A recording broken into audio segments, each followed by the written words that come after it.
열정과 패기 넘치는 YK 미모 담당 훈변 김지훈 변호사입니다. 나로 말할 것 같으면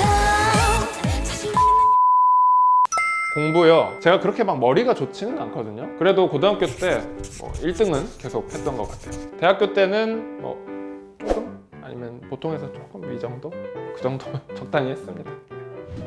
변호사가 학벌이 꼭 중요한 건 아니거든요. 머리 회전, 두뇌 회전이라 그러죠.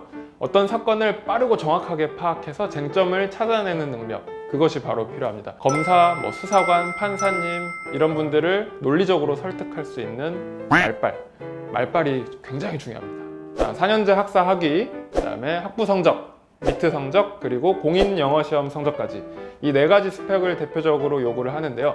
이 스펙을 모두 갖추고 로스쿨에 합격해서 3년간 죽어라 공부를 합니다.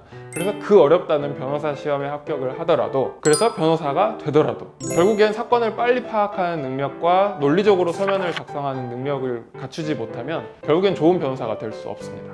변호사 시험에 합격하더라도 법원, 검찰, 일반 사기업, 공공기관, 저처럼 로펌까지 이렇게 다양한 분야의 진로가 있는데요. 저 같은 로펌에 다니는 사람들은 대부분 6개월 기간은 수습기간이라고 해서 서면도 써보고 재판도 따라다니고 이렇게 선배 변호사님들에게 실무를 배우는 기간이 있습니다.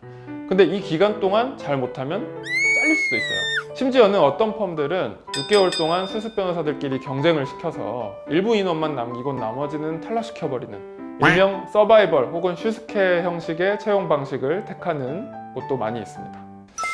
변호사가 다른 직업에 비하면 야근이 굉장히 많은 직업이긴 합니다.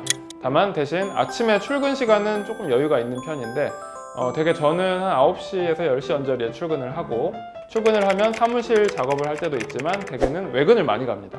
외근이라고 하면 재판, 조사 참여, 아니면 구치소에 접견을 간다든지 이런 일들을 많이 하는데, 외근이 굉장히 많기 때문에 달력을 보면서 하나씩 끼워 맞추다 보면 테트리스를 하는 기분이 들 때도 있어요. 근데 이제 이렇게 많은 외근 일정만 하면 끝이냐? 그게 아닙니다. 변호사의 주 업무 중에 하나는 외근도 있지만 서면 작성이에요. 결국 서면을 작성해야 할 시간이 필요한데 외근이 많으면 그만큼 낮에 일할 시간이 줄어들고, 그래서 결국에는 야근을 하는 그런 구조입니다. 심지어는 일이 많으면 주말에도 하루나 이틀 정도는 출근을 하는 편이에요.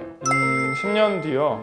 저는 굉장히 활동적인 걸 좋아하는 성향이거든요. 그래서 아마 10년 뒤에도 지금처럼 막 발로 뛰어다니는 변호사로 활동하고 있지 않을까라고 생각을 합니다. 돌아다니면서 일을 하려면 체력 소모가 굉장히 심해요. 지금부터 체력 관리를 열심히 해야 제가 원하는 삶을 앞으로도 살 수 있지 않을까. 저는 1심에서 구속돼 있던 의뢰인을 2심에서 석방시켜준 사건이 가장 기억에 남습니다. 이제 1심에서 다른 변호사와 함께 변론 전략을 잘못 세워서 자기가 지은 죄에 비해서 굉장히 과도한 실형을 받고 구치소에 수감됐었는데, 이제 2심에서 저를 만나서 변론 전략을 180도 바꿨고 그게 잘 먹혀서 석방이 되었습니다. 구치소에 있던 그 죄수복이 아닌 사복을 입고 우리 사무실에 찾아왔을 때 그때 얼마나 뿌듯했는지 지금도 기억에서 잊혀지지가 않습니다.